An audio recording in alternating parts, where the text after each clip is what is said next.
Welcome to Taniks. So I'm going to go over some of my recommendations. So first of all, in the weapons, I recommended Osteostriga. This is going to be your main ag clear and ammo generating weapon. The traditional strat has you using Wither Horde.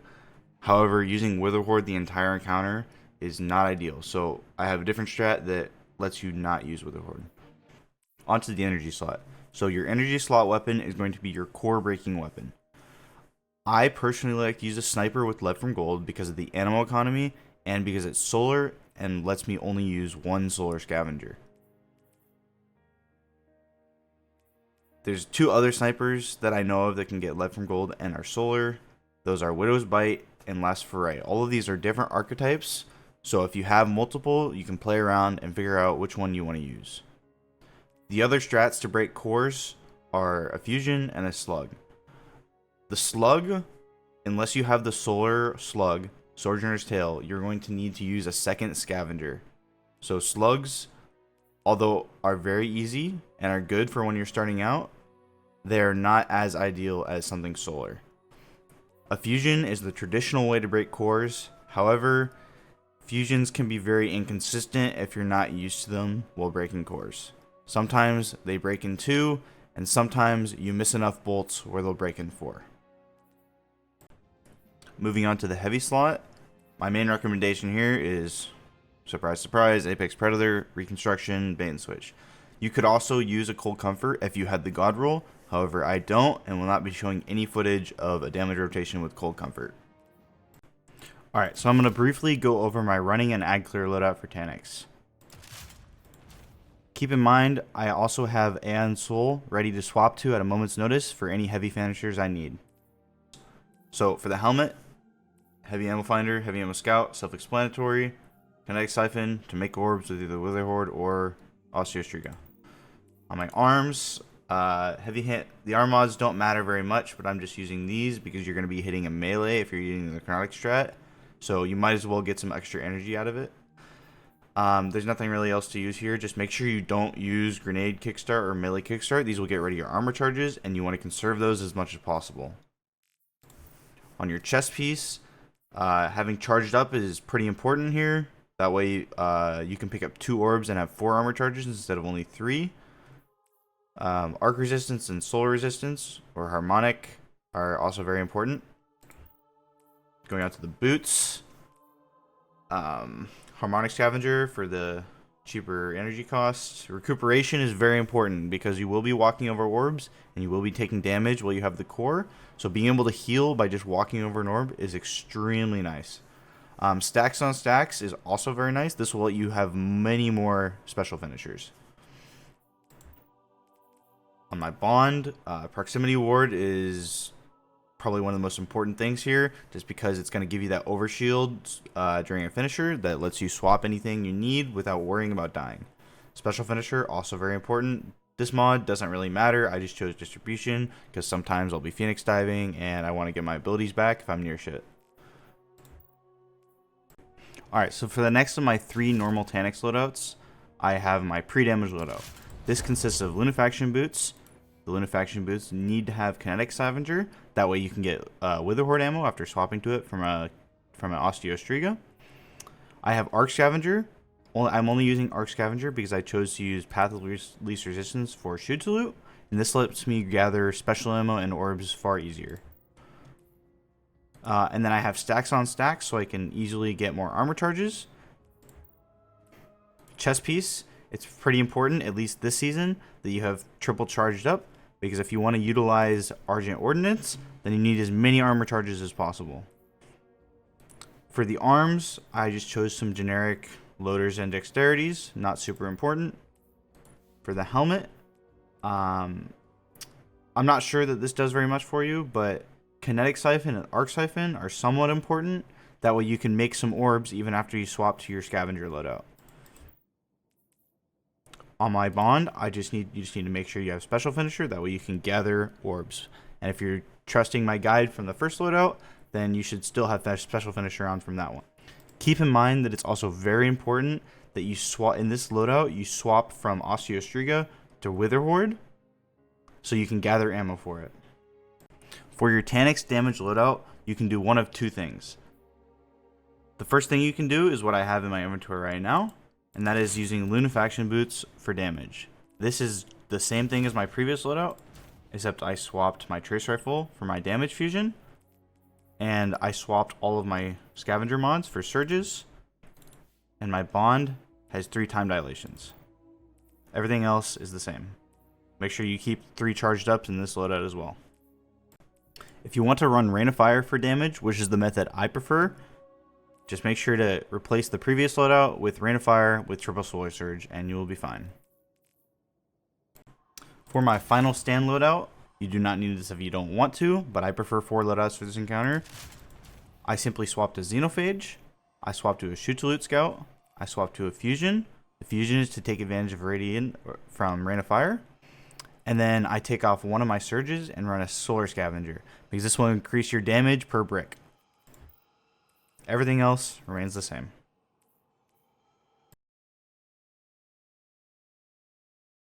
Alright, before we start, this is a quick disclaimer.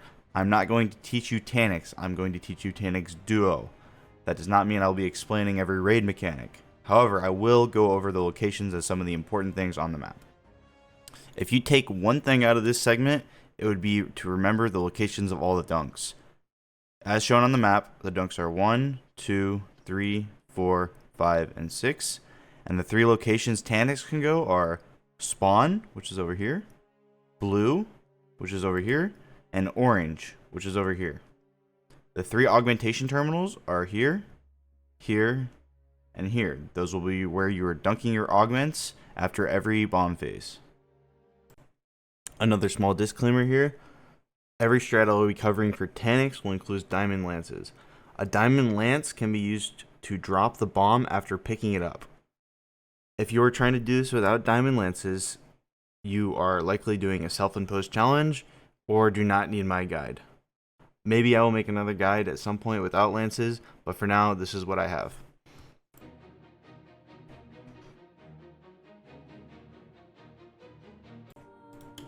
Alright, to start off the encounter, we're going to begin our first ag clear phase. We should be making as many orbs as possible and doing as many special finis as possible. Ideally, the 2 special finis you should make are on the captain and on the suppressor. You'll notice in just a minute the captain's going to come out, and I will be swapping to Aeons so I can make my teammates some heavy ammo. This is pretty important throughout the entire phase to be doing, so make sure you have it in the correct slot and ready to swap to. Alright, so as soon as I finish this captain, I'm going to go grab another orb so I have enough for a second special fini. Finishing the Suppressor Vandal with Aeons on will make, and while you have 3 armor charges, will make 2 special breaks. 1 for you, but 2 for your teammates because of Aeons. Alright, so what bomb prepping means is you're just going to take whatever value for whatever you're using. So let's say I'm using an adaptive sniper. I'm going to shoot 3 shots at the core to prep the core, so that way we can count down and break our cores at the same time.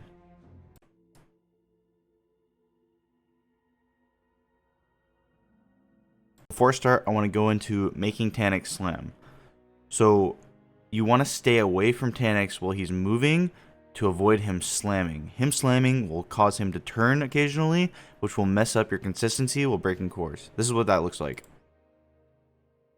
Notice how he slams, and then he's slightly turned in regards to where he normally is. Alright, so Taniks will always be facing towards the middle map once he stops for core break. Shown on screen are the back cores and the front cores. Make sure you stick to this naming scheme for consistency.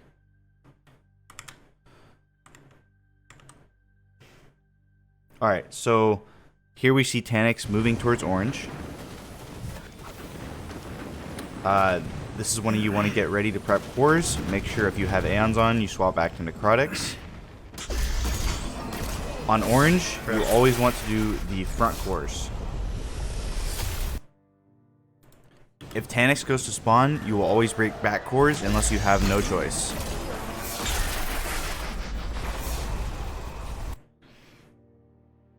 On the first round of the first phase, Taniks will never go blue. However, any other round, he can go blue. Now, if you have no choice of which cores to break on blue, obviously you're breaking the only cores you can. But If he goes blue on the first round, you want to try to break front cores unless he's too far forward. Sometimes Taniks likes to sit, so his front cores are hanging over the little edge right here. If that happens, you're going to need to break back cores, but try to break front cores if you can.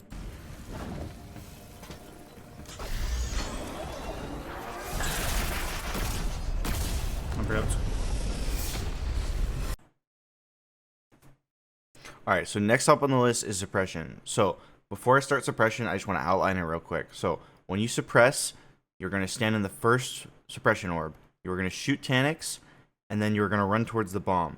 Once you're at the bomb, you're going to apply some sort of damage over time buff, meaning Wither Horde or Necrotic Grips melee, and then you're going to pick up the bomb and walk through the other 2 Suppression orbs to finish the Suppression. Alright, so I'm going to really quickly go over the differences between single lance strat and double lance strat. Double lance strat simply means there will be a lance at every single spawn location and every single ending location.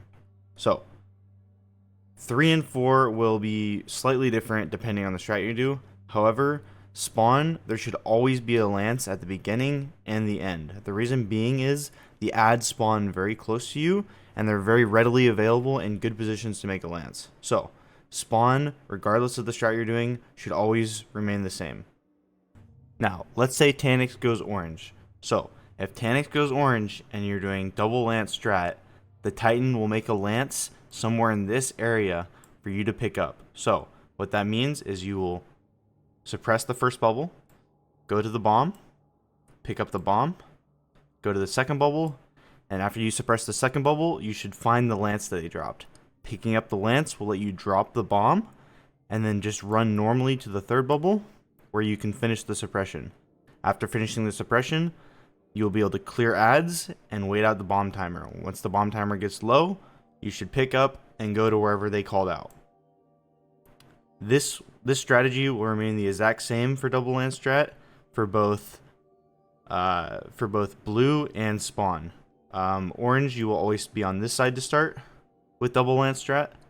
Blue, you will always be on this side to start with double lance strat, and the lance should be around here.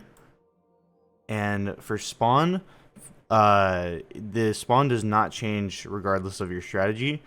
Like I mentioned before, there will always be ads to make a lance, meaning there should always be a lance somewhere around this area for you to pick up from spawn. This is what suppression should look like with either 1 or 2 lance strat on Taniks. Keep in mind that when you do your powered melee on the boss for necrotics, you cannot do it too close to when you pick up the bomb, or it will not let you pick up the bomb.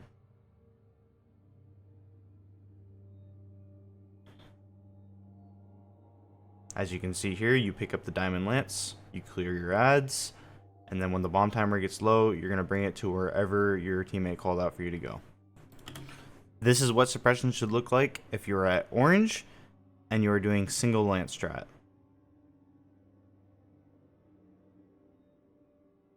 This strategy also varies depending on where your destination is. This one applies if you're going to either 1 or 2. This is what it should look like if you're going to 3 or 4 with single lance strat. The only difference is you just jump onto the side and jump over. This is footage of double lance strat at orange. You're going to do the first part just like before, except you're going to pick up the lance. After picking up the lance, you'll finish the suppression, and then now you have another 6 to 7 seconds to ad clear and chill before you need to go to your destination. If you are doing single lance strat for blue, you will not have any time to pick up a single lance, and you will have to dunk the core by yourself unless both the cores are in the same spot. So for example, in this clip, our calls were 5 and 6 and then 1 or 2, so he was not able to go to the same side as me, meaning I had to dunk my bomb by myself on 1 or 2. I'll show the full clip for this one, just so you can see. Make sure you hide behind this pillar until you get close to it, that way the ads don't beam you. Here's what double lance strat looks like on blue. It is much more forgiving.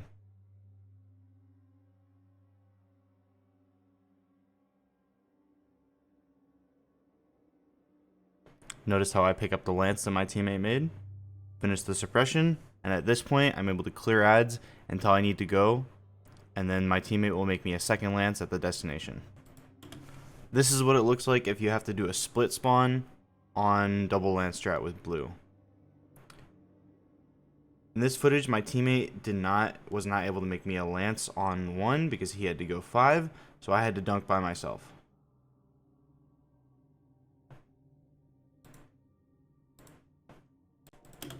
Before I move on, I just want to briefly go over what every single ending should look like. So, when you get to the destination, your teammate should make you a lance, at which point you should heal them if they need it, and then if you are deactivated, you need to go dunk as quickly as possible. This holds true for every side. As soon as somebody picks up the lance, whoever's deactivated needs to dunk as quickly as possible to get their augment timer started.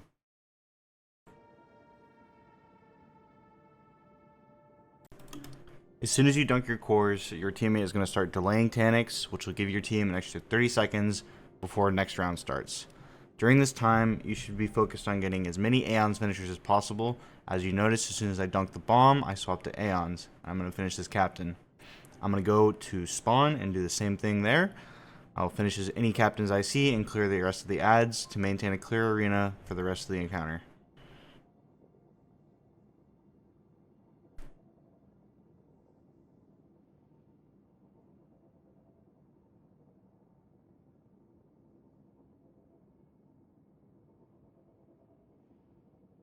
This also ensures that you and your team are going to have ammo for the rest of the rounds and also for final stand. The more ammo, the better. As you can see here, I grab my augment and then we move on to blue and rinse and repeat what I've already shown.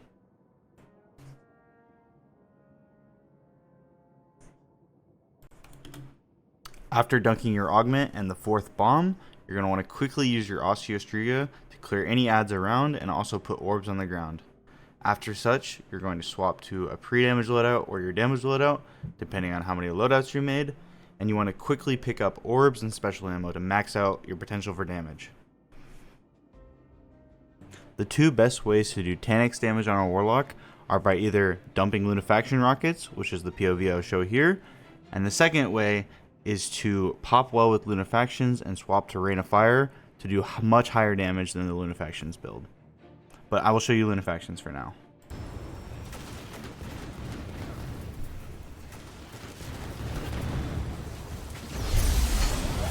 I'm going to pop Witherhoard and Well, proc bait and switch, dump my rockets, reload, 3 fusion to reload my rocket,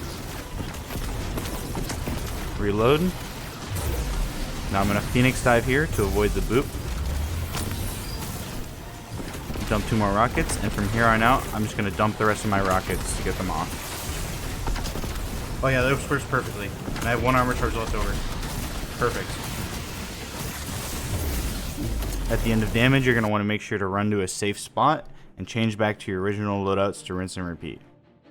To properly do Rain of Fire damage, you're going to want to pop Heat Rises right before damage starts, and then jump in, Witherhoard well, and then swap to your damage with Rain of Fire loadout. Make sure that your pre-damage loadout has Lunafactions so you still get those benefits after swapping. Oh damn, bitch. Right here I'm going to dump 6 rockets.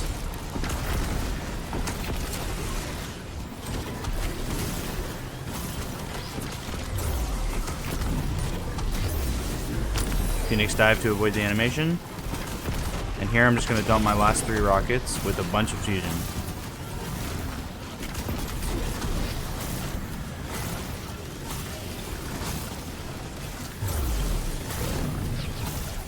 There are only a couple minor differences between the first phase and the second phase. On the first phase, Taniks cannot go blue for the first round. On the second phase, Taniks can go anywhere. What your Titan should do is as soon as they are able to get the calls for the boxes, you should take those boxes and you should deprioritize clearing the spots where the boxes are. Meaning, if the callouts are 5 and 4, you need to be sure that spawn is completely clear because that will be where Taniks will go next. If you have 2 boxes on one side, for example, if 5 and 6 are lit up, that means you two should split up and make sure that both of these spots are clear. and only if you have extra time should you clear orange. While clearing these sides, you both should do similar things to the very start of the encounter and make as many Aeon's finishers as possible to sustain your next damage phase and final stand. If you both do decent damage to Taniks, you will send a final stand in 2 phases. This is completely fine as long as you have been making ammo throughout the phase. As soon as final stand starts, you want to dump as many rockets as possible and then do one of 2 things. Either switch to a shoot to loot scout and continue doing damage like normal, or switch to a final stand loadout with Xenophage. I much prefer Xenophage for final stand on this boss. This clip is us killing in 2 teleports with 2 players using Xenophage. I was using Rain of Fire Xenophage, and my teammate was using Actium Warrig Xenophage.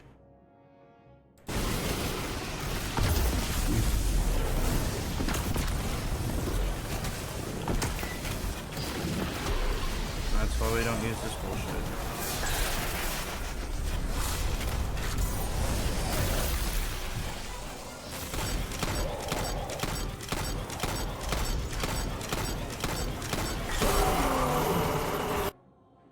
Final stand is extremely easy to clear as long as you don't miss shots. That's why I prefer consistency over higher burst damage weapons.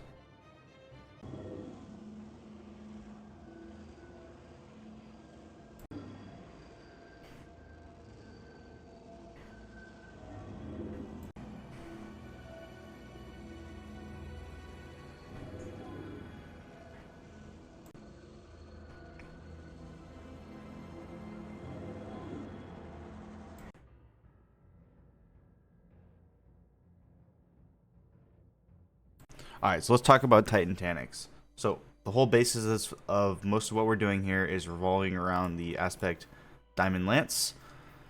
And to make a Diamond Lance, there are a few different ways to do that. You can get a finisher, you can get a stasis weapon kill, or if you're using Cadmus Ridge, you can stand behind your barricade and hit 3 precision shots to make a lance. Alright, so let's go over your options for weapons. So, your kinetic slot weapon pretty much needs to be a stasis weapon since you're doing lances so much. Your 3 main options here are a stasis sniper. Of all the stasis snipers, there's only a couple good ones. A distant pull is craftable and you can get overload and explosive payload on it. And it breaks the cores in 5 shots and it's very nice. I used this one. You can also choose to use a Riptide if you like fusions. Or a no reprieve is the only stasis slug, I believe. So you can use no reprieve if you want as well. Moving on to the energy slot and the power slot. In the energy slot, you're pretty much going to be running Trinity the whole time. It's amazing for ag clear. It's going to generate all the ammo you need. Keep in mind, you're probably going to need a shoot to loot scout to gather orbs and ammo for damage. And also for final stand. It's going to be really, really nice for you. And in the power slot, you are going to need an eager edge, or you don't need an eager edge, but it is you pretty much need an eager edge. And then you're also going to want tractor for damage. You will be the debuff. Alright, so I'm going to go over my loadouts real quick. I choose to have 5 Taniks loadouts, although you can definitely cut 2 out of this if you choose. Even 3 if you don't want a final stand loadout. I recommend you run a final stand loadout. So my first loadout, which is what I use for ag clear, is my Aeon's loadout. You really just want resilience and some recovery here, just general survivability stuff. It doesn't matter too much. Arc Siphon, Heavy Ammo Finder, Heavy Ammo Scout, those are a must. Your gauntlets don't matter. Your chest piece, you want a charged up, and you want these because these are the only types of damage that you receive during the encounter. On your boots. So on my boots, I swap mods depending on the loadout. On this loadout, I run a Void Scav, a Stasis Scav, and a Stacks on Stacks to give me all my ammo and orbs for special finishers, and to give me ammo after the damage phase. And then on the Bond, you definitely want Proximity Ward and Special Finisher. Those are going to be extremely useful, Special Finisher especially. I almost always swap my loadout while I'm mid Special Animate or Finisher Animation, so that way it's basically impossible to die. So Proximity Ward is very good. Alright, so moving on to my next loadout, I have my Cadmus Ridge loadout. This loadout is optional. However, if you don't use this loadout, it is very hard to pull off double lance. You'll pretty much be locked to single lance strat without using this. All the mods are pretty much the same. The only mods I changed were on the boots. I took off everything but Void Scav, and I threw on Better Already and Recuperation, so that I can have pretty insane survivability while running with the bomb. Just a quick note about those two loadouts. Whichever one you decide to use, I use both. But if you don't want to use Cadmus Ridge and you just want to use Aeon's loadout for all the running, you need to make sure that you have 100 mobility and 100 resilience on whatever loadout you're going to be using while running with the course. All right, so the last loadout I'm going to recommend you guys get is just some sort of final stand loadout. I highly recommend swapping to Xenophage and an Actium War Rig. I don't have the loadout right now. I was messing with some other things, but yeah, Xenophage and Actium War Rig, very free. Make sure you're running a Staccato or just a Shoot Salute Scout. And then something that's pretty important for final stand loadouts is you have 2 Solar Surges and 1 Solar Scavenger. That way you can increase your damage per brick.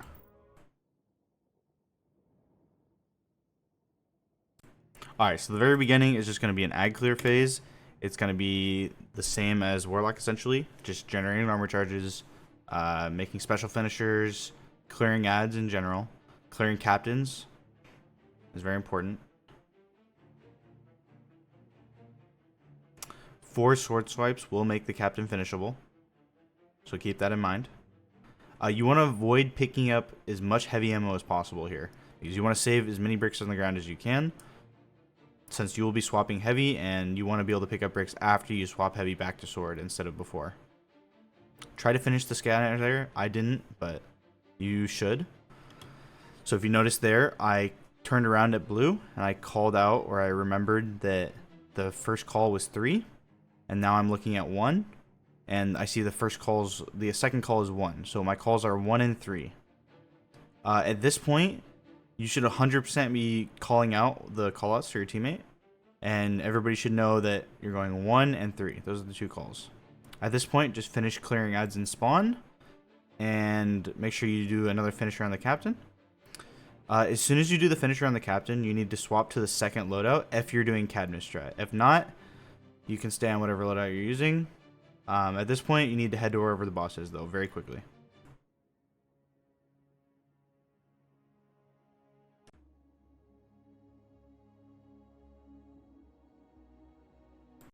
Alright, so earlier in this guide, during the Warlock POV, I mentioned a strat called Double Lance strat, and I mentioned a strat called Single Lance strat. Now, Double Lance strat is mostly reliant on using an exotic called Cadmus Ridge Lance Cap.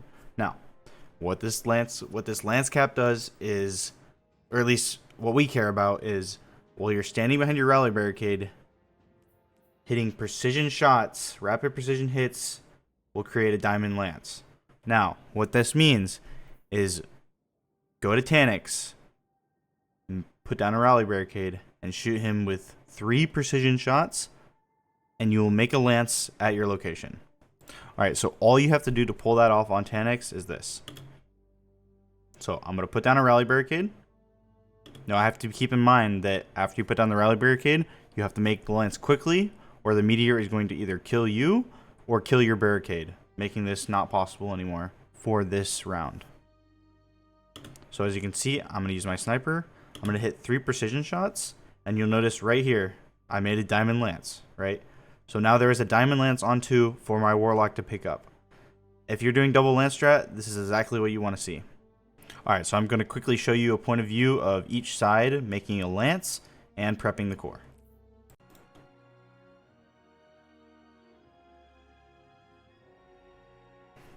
I've prepped the core. I'm going to do one more shot to finish prepping. And after you've done prepping and your teammate is prepped, you're going to call out and you're going to break at the same time.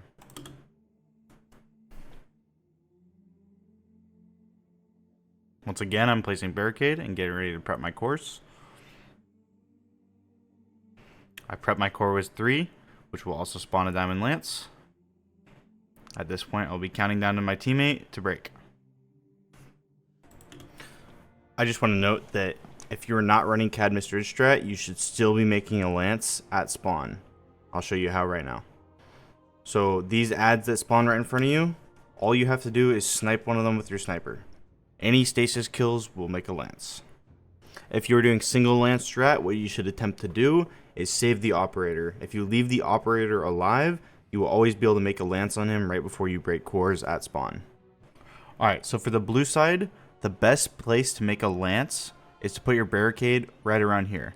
This will let your suppressor pick it up right after they do their second suppression bubble, and so it doesn't take them too long to get it. And it's also a really good spot for you to see both cores instead of just front or just back.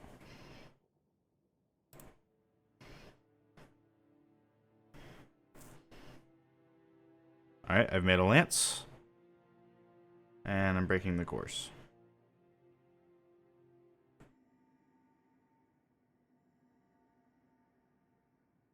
Alright, so we arrive at one of the hardest things to get right and to learn in this encounter.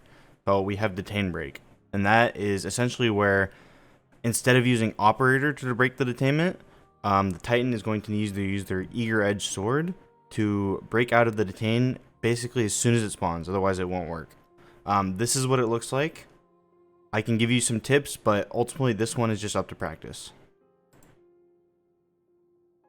Now, so what you look for is the later bomb. So you see how this one's at 3 seconds, this one's at 4 seconds. As soon as it gets to 4 seconds, it's between 3 and 4, Taniks should start doing an animation, raising his hand. Now, as soon as he does his animation, once he gets to the top of the animation, you wait like 1/10 of a second, and then you start sorting. You're gonna have to learn your own timing on this one, but that's the best I can give you. This is how it looks like. A good detain break will be done in 2 to 3 swords, but if you do it a little bit too early, you can still break out. It's just going to be a little bit closer on picking up your bomb. Alright, so let's go over a couple more detain breaking rules, and we can also watch the orange detain break. So the first rule you want to keep in mind is you never want to detain break while going downhill. You always want to be going uphill or on flat ground. The other rule is you should never detain break near Taniks or near any ads. You always want to either freeze the ads far away from you or kill them. If it's a captain, it's a good thing to just chuck a stasis nade at it so it doesn't come at you. The reason being is we all know how bad Eager Edge Sword tracking is. If you track to anything, there's a really good chance that you'll lift off the ground and you won't be able to break out.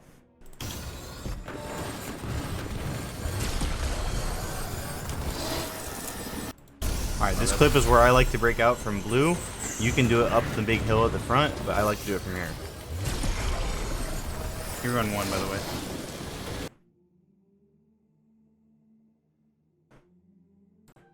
Alright, so for dunking your bombs and making a second lance, if both of the deposits are on the same side, for example in this clip, both the deposits are 5 and 6, it's very simple.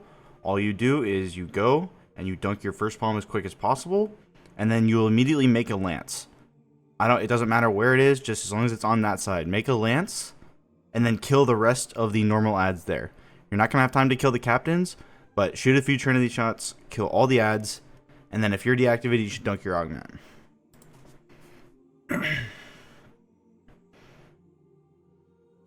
Keep in mind that while you're doing this, your teammate should be calling out their radiation. And if they get above 7, you should definitely, or if they get above 6 or 7, you should definitely go and grab for them. As you can see here, I'm killing all the ads. As soon as they pick up the lance and drop their bomb, that bomb is now your responsibility. Their job at this point is to be making you heavy ammo. As you can see, I have the bomb here, and I'm just going to dunk it.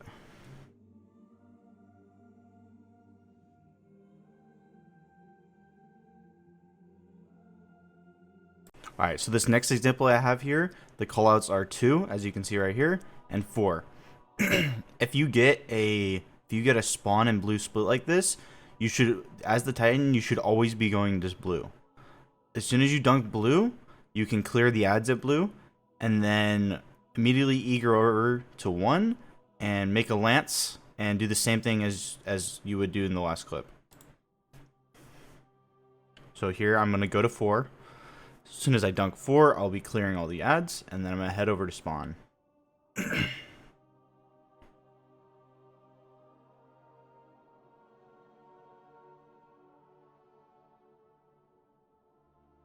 going to make a lance for my teammate. He's going to pick it up. I'm going to go dunk my augment. And then the bomb is my responsibility from now on. So I just got to be careful to watch it.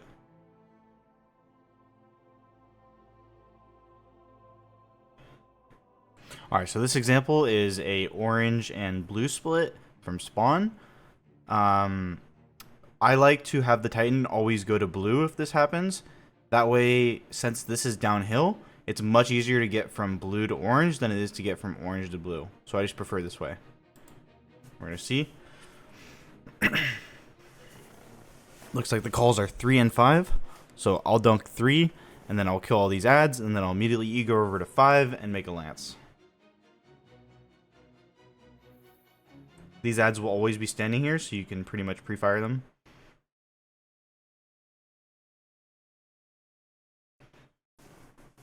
At this point, I'm deactivated, so I'm going to dunk it, and then the bomb is my responsibility at that point.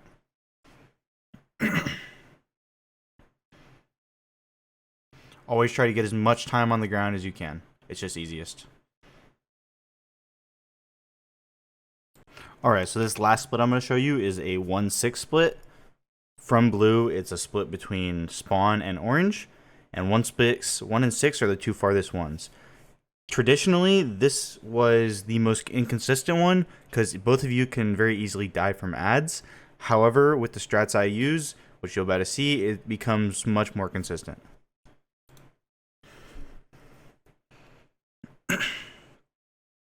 So at this point, I'm just going to take a route that avoids as many ads as possible. I don't care about getting there fast. I just care about getting there safely while not slowing too much. At this point, I'm going to jump up and I'm going to use my sniper to make a lance at 1. This way my teammate can more consistently heal himself and not die to ads. My teammate is dunking. That core is my responsibility. And everything's good. I'm swapping to my damage loadout here. This is why I swap. Alright, so what is the delay? So the delay on Taniks is basically using stasis crystals to block Taniks' next spot. If you do it correctly, he will sit like twiddling his thumbs for like 30 seconds, and that'll give you time to get your augment lockouts out and grab your augments again. Alright, so right here is where I'm going to show you guys lineups for the delay on each side, and also how to tell where he's going. So right here, when he's going from orange is one of the easier. It's really easy to tell where he's going from orange, as you'll see in the clip. So as soon as we've dunked the bombs, I'm going to watch Taniks, and I see Taniks is moving towards the right. You need to wait a little bit because sometimes he can strafe in one direction and then immediately reverse. So make sure you know where he's going. Now let me go back real quick and show you the lineup. Well, all you need to do, stand against this crack, pop your super, and then right here, right where these first 2 crystals are, this is where you need the crystals to go to block his shit. So, or to block his teleport. So once you get those and Taniks stops moving, you can do a few more dunks and then you can leave. I might have done the whole thing, the whole super in this one, but you definitely do not need to. So once you got it sufficiently blocked off, you can leave. This is the delay lineup for blue. It's fairly simple. This is the most consistent way I found to do blue. As soon as you know he's going blue, you stand on this pile of rocks. Right here, I'm going to pause. You need to get a crystal to the... If you get your left crystal to the left of this box, it will delay. So, right there. That one that I just did, the left crystal went to the left of the box, and the middle crystal delayed. That's how I line it up. So once you get that first one, that's the one you're going for, then you just want to fill in the gaps to make it more consistent. Once you get to that point, it's going to delay. I like to do a few more dunks for consistency, just in case something shatters, but you can definitely just leave. It's not a big deal. As you see here, it's completely blocked off, and I'm leaving. Alright, I just wanted to throw this in here because it's good information. Taniks likes to be really shifty when he comes from spawn. So let's look at that again. So he's gonna go like towards this middle right area, and he's gonna do like a little bit of a jolt. So you need to wait until he gets to that point that's like a little bit past spawn before you go figure out where he's delaying. Because sometimes what he does is he initially moves towards blue, and then he turns around and goes immediately towards orange. So you just need to be very careful for that. Alright, so this is the last block I need to show. This is the orange block. Notice how he kind of goes out towards blue, and then he immediately comes towards orange. That's how you know he's going orange from spawn. From blue, it'll be really easy to tell. He only has one direction to go either way, so. Notice how I just push my back against that block, and then I pop my super and just spray right and left. And the orange is the easiest one to do. Very little setup, very little things you need to like position, very easy. Just a quick note for after you do the delay, your priorities are 1, grabbing your augment and clearing the side that he's going to be. You need to make sure that all the captains at minimum are dead before he teleports. Like as you can see here, I left this one up and it fucks with me like the whole time. It's very important that you try to deal with the captains before he teleports.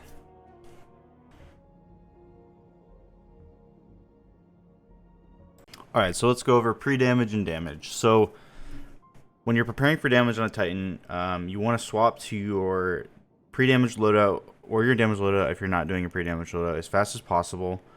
You want to make sure that you have at least 1 or 2 armor charges. Armor charges aren't a big deal for you since you can just pick them up from the well. One of the more important things is make sure you have at least 6 tractor ammo, and make sure that overflow is procced on your scatter signal if you're running scatter signal. The easiest way to do that is like if you already have full ammo, just shoot off a shot and then just pick up a special brick. It's worth it, I promise. Other than that, a couple different tips I can give you is if your Warlock is low on armor charge and there's no adds near, make sure you have powerful friends on your loadout, because what you can do is you can pick up orbs that you have on the ground and tell them to stand near you, and you will give them armor charges. The other thing is, since they won't be able to run like a shoot to loot scout, you can kill ads on the other side of the map with your shoot to loot scout with solar siphon, make an orb, tell them to stand next to you, and then you can pick up that orb with the shoot to loot, and that will give them armor charge. So it's very convenient for your Warlock if they need armor charges, and you can help them. Alright, so damage on a Titan is very easy. Just keep in mind that once he teleports to middle, like you just saw there, he starts damage in around 12 seconds. So just keep that in mind. If you want to count, you can. If not, just swap loadouts at some point. Damage is very simple. You just jump in, make sure to tractor, throw a stasis nade, and then every 7 fusion, tractor again. That's all you have to do. I'll show you the rest of the POV, but it's very self-explanatory. And then as soon as he does his boop, you're going to jump up and punch him. Very easy. Simple stuff.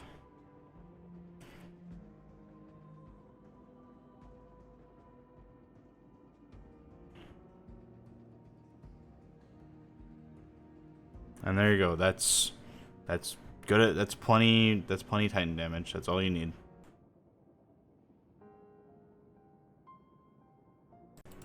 Alright, so really quick, I just want to cover post damage on a Titan. The goal is to get a couple finishers off, pick up your scanner as quick as possible, and then you need to make sure to call out the dunks as soon as possible. That way, I explained this in the Warlock guide, but if you know the dunks, you know where you need to ag clear, because the place where Taniks is going needs to be clear, or it just becomes less consistent. So you can see here, I'm gonna grab scanner, and then I'm gonna call out. It is 2, and it is 2 and 3, meaning we need to make sure orange is completely clear for when he comes here. Alright, so I don't have footage of a Taniks final stand on Titan right now, but I just want to give you guys the strat. Just chuck on a Xenophage, chuck on a shoot to loot, put on an Actium War Rig, and just shoot to loot a couple heavy bricks and dump heavy ammo into him. That's all you need. Is a very free final stand. Just As long as you use something easy to hit shots with, that's all you need.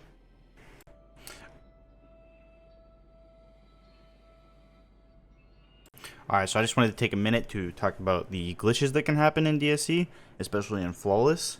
So a couple things to note. After Atrax, if anybody swaps characters, you have a very high chance of that person when they dunk their augment and get augment lockout. When they pick it up, they'll get augment lockout right again. That's what's called double augment lockout. So after Atrax, just don't switch characters and you'll avoid that problem. The other two glitches that can happen are late blue and no animation.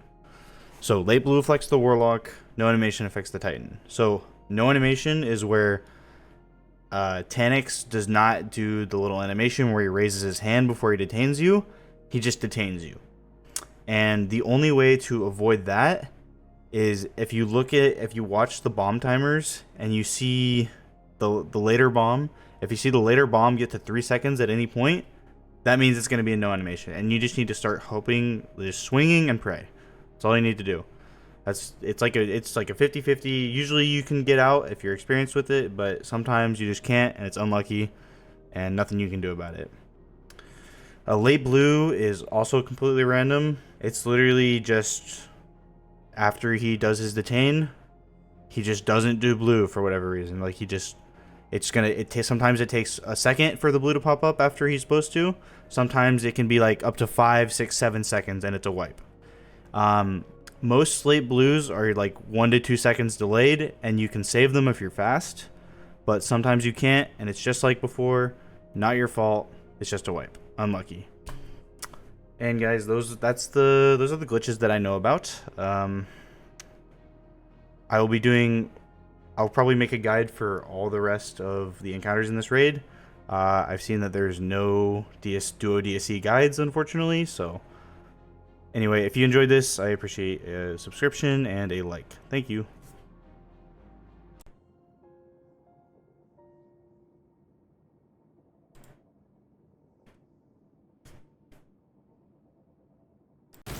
Final.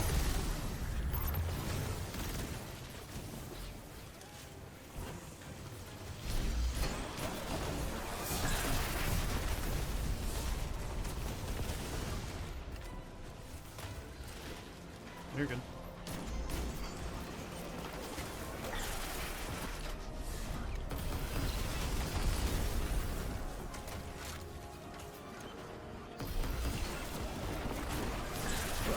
GG's, man. Second try for you.